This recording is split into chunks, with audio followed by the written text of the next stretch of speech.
Rated M for mature. Yo, it's me, Jess, and I'm Murder by Numbers. Roll the intro! My neighbor Jess, and he likes to play games. My neighbor Jess, you saved my life.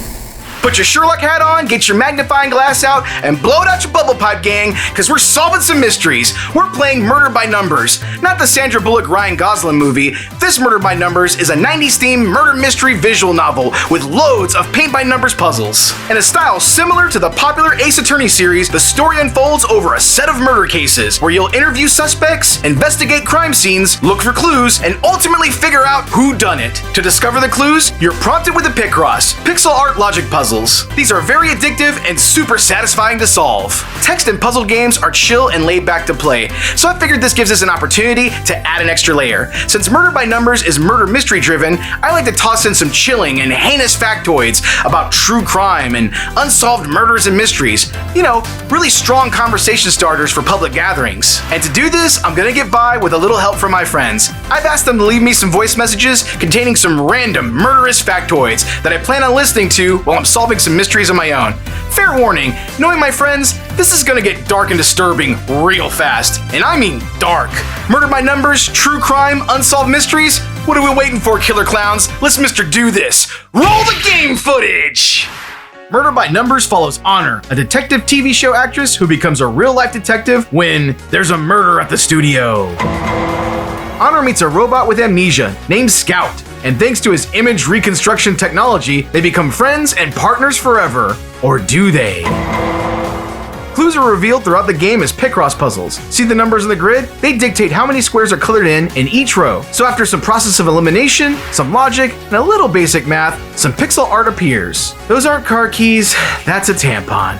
God, I love this game. I don't want to spoil the story for Murder by Numbers, and luckily, there's a nice set of extra puzzles that we can solve without giving away any of the goods while we dive into my friend's true crime factoids. And while there's far more explicit and excessive stuff in an episode of Law & Order SVU, some of these messages aren't for the squeamish. But with that said, let's solve some puzzles. Okay, let's take our first message. Hey Jess, it's Hector. It's time that you and me make a day trip down to Elmendorf, see if we can find some of the leftover pieces of barmaid that Joe Ball never fed to his alligators.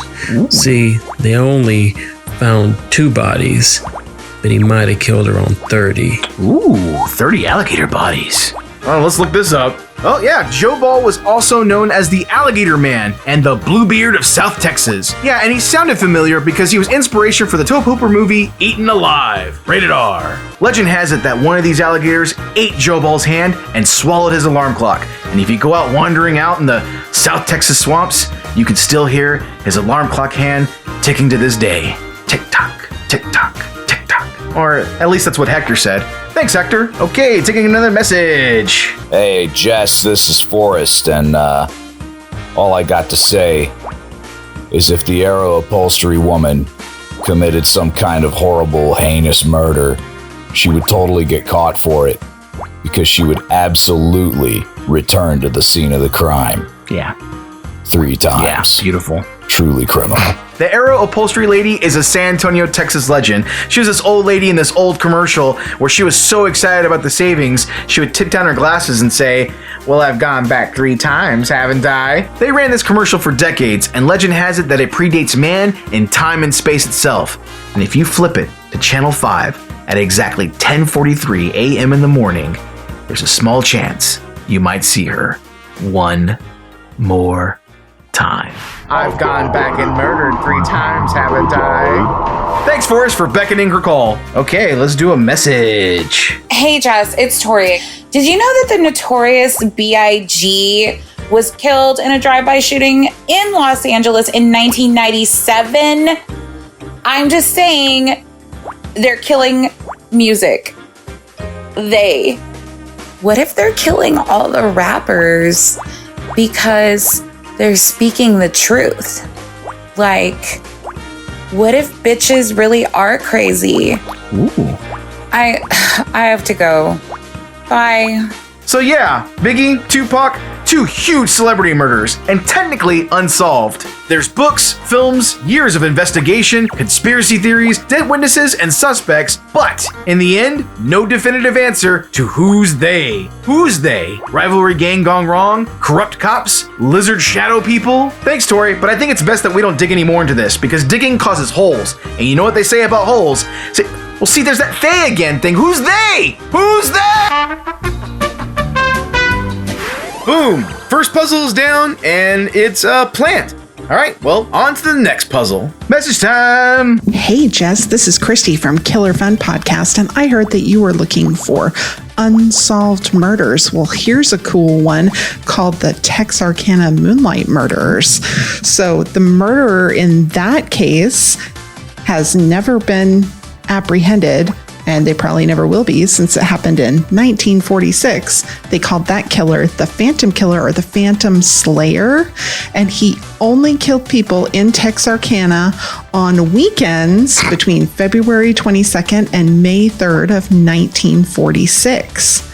There's a book called The Phantom Killer, Unlocking the Mystery of the Texarkana Serial Killer Murders by a man named Dr. James Presley, and it points to the primary suspect as U.L. Swinney. He was the most likely perpetrator, and his wife actually made statements that implicated him in the crimes, but then she refused to testify against him. So this murder remains unsolved, but we probably know that Mr. Swinney was the guy, but he only killed people on weekends, I guess for entertainment or something. Anyway, enjoy. For sure, I'm 100% sure. Phantom Killer was one of the bands that played at last year's River City Rock Fest. Phantom Killer! Anyways, Christy mentioned that this was referenced in the movie Seven Psychopaths, but it was more notably made into a 1976 movie called The Town That Dreaded Sundown, which had a sequel reboot in 2014 called The Town That Dreaded Sundown. Rated R. Thanks, Christy, and if you want to hear more killer fun, then we should check out Killer Fun Podcast, shouldn't we? 80s rock group Loverboy once said, "Everybody's working for the weekend, and everyone wants a little romance." I don't think they knew about Phantom Killer, though. Phantom Killer! Murder message. Hey, Jess, it's White Cotton giving you a call here. Got a weird mystery for you. I was talking to these cops last night who looked very perplexed. I asked them what happened. And long story short, hated his penis, didn't want it around anymore. It was bothering him.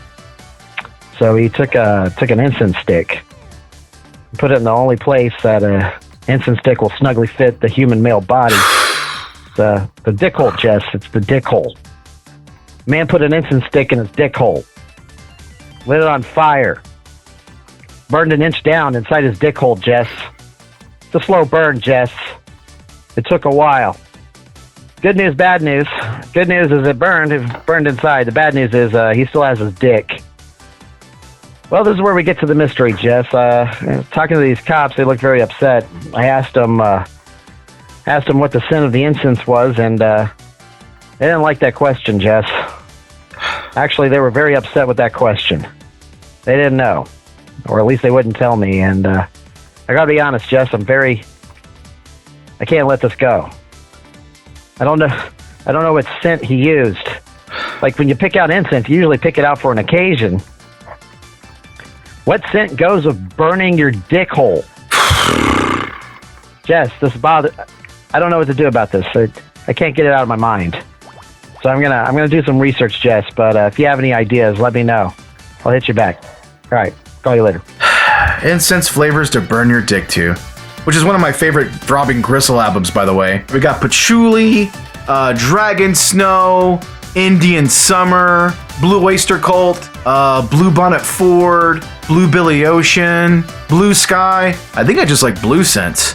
Anyways, thanks, Jay, for capturing the essence and triumph of the human spirit and letting our light shine on through. Just shine on through. Message time! Hey, Jesticles, it's Larry. I was wondering if you knew about the BTK killer, Dennis Rader. Yeah, BTK stood for Bind, Torture, Kill, which was a alias that he gave himself. He used to write to the press in Kansas, and, tease them, mock them, let them know that, he was smarter than them. His first known slaying was an entire family, the Oteros. A few years later, killing friends, killing strangers, he would stalk them for a while during his hunting period, as he would call it, and murdered about 8 to 10 people. So he was finally caught, believe it or not, by reaching out to the police department, asking them if a floppy disk would contain any data that would identify him. They lied to him, told him no. He sent them a floppy disk with some information about one of the cases, and they were able to find Rader under his church that he did computer work for. They arrested him, and all is well in the world, at least in Wichita, Kansas. Yeah, BTK, Dennis Rader. That guy sucks. Anyway, let me know if you want to get hot dogs later.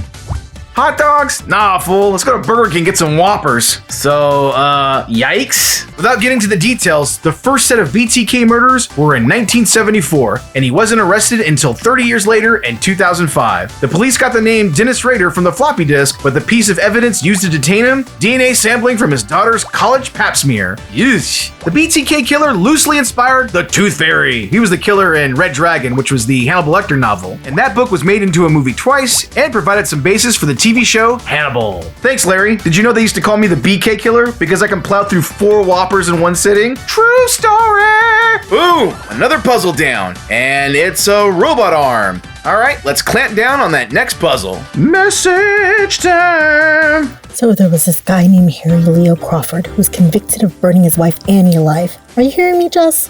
When he was arrested, he was asked not to be jailed with men. It turns out he was an Italian sailor named Eugenia Fellini. There was this whole trial and scandal about Eugene Ford / Harry Ford / Eugenia Fellini's fraud. I mean, how did his wives not know that and didn't suspect who he was? Did they not suspect? I mean, what the heck? He served time, and part of his punishment was that he could not wear men's clothes again. Holy crap, right? Have you seen the clothes from that era? Who wants to wear all that clothing in the great heat of Australia in like the 1930s? Anyway, Gene was run over by some unknown person. What if it was his former wife's son, or da-da-da-dum, the daughter that he conceived while he was still a sailor? Oh my gosh! This case gained interest nearly 70 years later when a detailed biography was released called Eugenia, a Man. Since then, she's been the inspiration for works of art, short films, plays, and the subject of historical gender studies. Plays are good, but I wonder if there's any musicals about her, because that's where the real money is. Ooh, like a Sweeney Todd thing or a Hamilton hip-hop thing. Yeah, thanks, we're gonna make a ton of money. Gonna check a message, boop. Jess, it's Davis. Check it out. This one involves a manhunt. It's been going on for almost 60 years. It's kind of personal to me because I would really like to know who put the bomb in the bomb shabomp. If you have any leads, let me know. I was going to assume that it's the same man who put the ram in the Ramalama Ding Dong, but I'm not shaking that guy's hand. Not in today's climate. Thanks, Davis. Who put the bomb in the bomb? Jess, what's up, homie? It's Joaquin Muerte from the Chicanx vs. Aliens podcast. Did you know that the death of Annalise Michaels is still unsolved? In 1974-1975, she had a seizure and was diagnosed with psychosis and temporal lobe epilepsy. The family believes she was demonically possessed because of the things she spoke of during her illness. Anyways, the Catholic Church made her possession official and she died from malnourishment. Was she actually possessed, or was it an act of medical malpractice? Just a thought, Later, Holmes. Demonic possession or medical malpractice? Ooh, what if it was demonic malpractice? Oh, and by the way, demonic malpractice, totally open for Phantom Killer at last year's River City Rock Fest. Phantom Killer! The case of Annalise Michael was loosely portrayed in 3 movies, most notably The Exorcism of Emily Rose. Uy, cucuy, mijo. Thanks, Joaquin. And if I want to know more about the paranormal and aliens, I'll check out Chicanx vs. Aliens podcast. It's all you, baby. Looks like it's time to check a message. Hey, Jess, this is Brant. I just thought for no reason at all about something and thought I'd just share it with you. There's this Japanese man, Issei Sagawa. All right. He was once a Japanese student studying for a PhD in France. He killed and then ate part of his classmate's remains. After being caught attempting to dump the rest of her body in a lake, he was sent back to Japan. Okay, he was caught and they sent him back to Japan. Now you would think that he would never see the light of day, but in all actuality, he was never tried for the crime in his homeland. He was actually a celebrity. He became a celebrity back in Japan, okay? He appeared on talk shows. He embarked on speaking tours, wrote 18 books. He worked as a food critic, okay? And even starred in softcore porn movies. He admitted in 2013 that he still has the same desires to kill and devour other women. He says, I like intelligence and beauty. And when I'm able to see all of that in the same person, then I cannot help but wonder what she might taste like. I would say that if he created a Tinder profile, it would probably never get any right swipes. But then again, I don't know, it seems to be really working for him. Anyway, call me back when you get a chance. For unrelated reasons, I'm very, very hungry and would like to grab some grub. Let me know if you would like to also. Bye-bye. I'm not gonna lie, Brant. I too am hungry. Totally unrelated. So how does one eat a person, then be allowed to roam free? Money! Sagawa's parents were rich, and they bought off a psychiatrist to have him declared sane. Add some other legal loopholes, Sagawa was set loose, and the rest is history. He was kind of a celebrity for a decade, but afterwards, suffered deteriorating health and found it tough to get work. Gee, wonder why. Still, he'll score an interview here and there for being a living morbid curiosity. Ugh. Thanks, Brant. Let's hang out with Larry and eat some Whoppers. Boom! And it's a ship's wheel. Let's go get some plate platters, do another puzzle, and listen to another message. Hey, Jess, it's White Cotton again. Okay, so I compiled a list of incense scents that I think probably would be used to burn your dick hole. All right, so do me a favor. Just check these out and let me know what you think. Okay? African violet, aloe, angelica, apple blossom, basil, cedarwood. I got cedarwood pretty high. Dragon's blood, eucalyptus, frankincense, ginger, ginseng root, rose geranium, sage, sandalwood. I got sandalwood. Honestly, I'm starting to think it's sandalwood. I don't know why. I really feel like I would use sandalwood to burn off my dick hole if I was so inclined. Anyways, I'm going to do some field research. We'll find out. Call you back.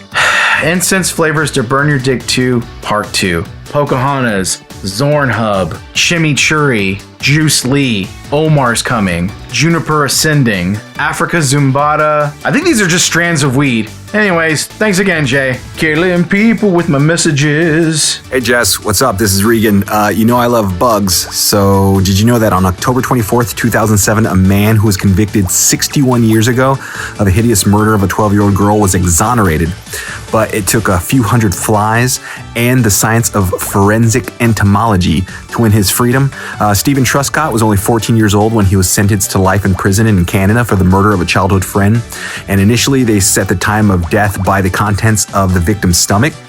But the forensic entomologists were fortunate that the court record contained several photographs and precise measurements of these blowflies that colonized the body. So they were able to see the larvae or the maggots in the photographs and measure the size of them and kind of work their way back, and they were able to find out that the time of death was not initially what they said. So this dude was in prison for like 61 years, and then years later they were able to exonerate him thanks to forensic entomology.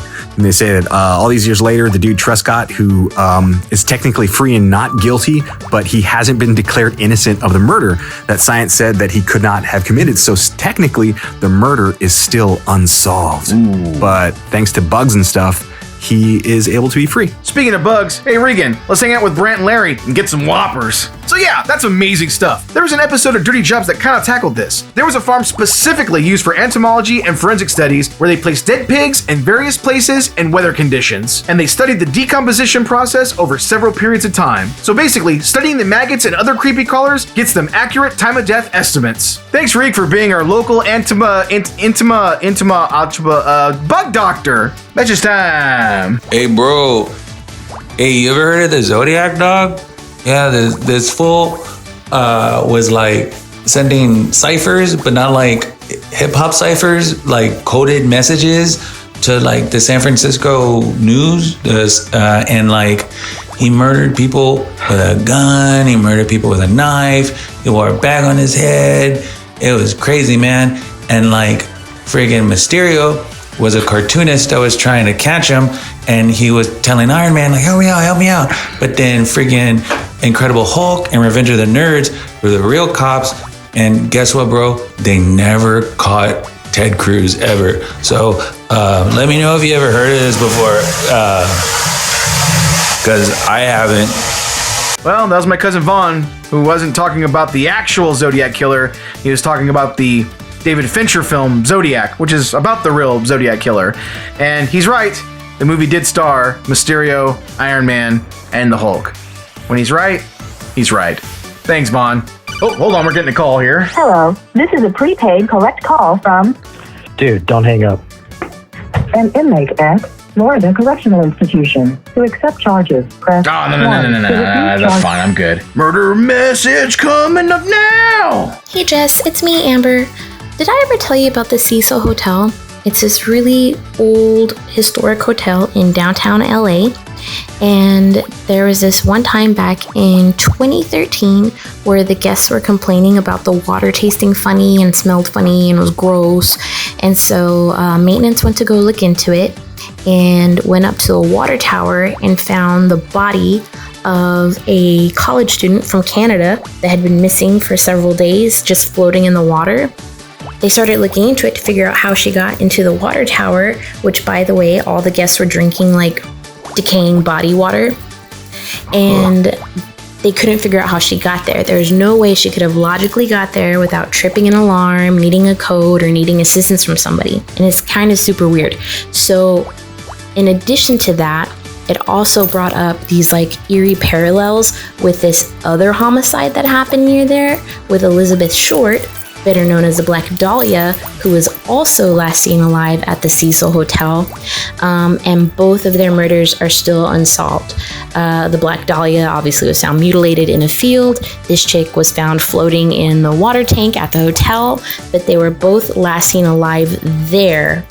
And nobody has ever solved either of their mysteries to this day. And I just thought I would share that with you. Thanks. I don't know if you knew this, but decaying body water totally played at last year's River City Rock Fest.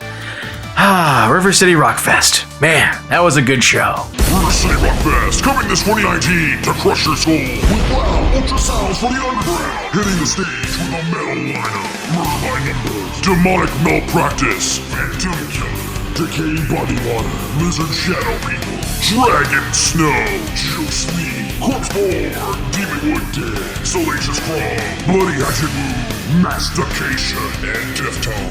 River City Rock Fest 2019. Are you going? Fuck yeah, you are, brother. Yeah. So, the Cecil Hotel. The Night Stalker stayed there. Thanks, Amber. And boom! 4 puzzles down, and the last one is a floppy disk. Okay, well, I hope that floppy disk doesn't belong to that BTK killer guy. Yeesh. Ugh, well, that went places. But, beyond that, what do you think? Learn anything new? If you take anything away, let it be this. I love Murder by Numbers, and unlike real murder mysteries, I think it's a lot of fun and I highly recommend it. The writing is snippy, sassy, and funny, with a great cast of memorable characters, and even when they're a little over the top, there's a lot of heart and representation. The Picross puzzles are as fun and addictive as they come. I would have loved some more supersized ones, but there's more than enough of them to crack. Big kudos to the super catchy music, coming from the composer of the original Phoenix Wright Ace Attorney trilogy. If you're a fan of those games, big on solving puzzles, or looking for something laid back to chill with, you gotta get on this. Thank you so much for checking out this fun but really dark episode of My Neighbor Jess, You Saved My Life, featuring Murder by Numbers. And super thanks to all my friends who left behind voice messages and shared their vast knowledge with us all. Please let me know what you think about it in the comments down below. And while you're at it, be sure to check out other sketches, films, podcast previews, and more from me and my friends at Comedia Go-Go. Let's hang out again. Let's play some more games. And it's like Les Claypool once said, my name is Mud. It's always been, because I'm the most boring sons of bitch that ever liked, commented, and subscribed. 2 Peace. My neighbor Jess, and he likes to play games. My neighbor Jess, you saved my life. Hey Jess, another message. You know, Pee Wee Herman shouldn't have picked the name Pee Wee had he heard of the real Pee Wee, Donald Pee Wee Gaskins. Probably South Carolina's worst serial killer. Hey, what's up, Jess? It's Larry. You ever heard of Janine Jones? She was a nurse in San Antonio that was killing babies in 1981, the year I was born. And you can see her like moving her arms around and like moving her hands around in these like really weird gestures that no one can figure out what she's doing. And then she just like disappears from the camera view. Hey, Jess, this is Brant. I just kind of remembered I needed to tell you something. I need to tell you that one time Jeffrey Dahmer actually was in the middle of killing somebody that barely spoke English, and he actually ran out of Jeffrey Dahmer's apartment. Hey, so it's definitely not sandalwood. It is definitely not sandalwood. I repeat, sandalwood, out of the list. Also, I'm banned from Planet K.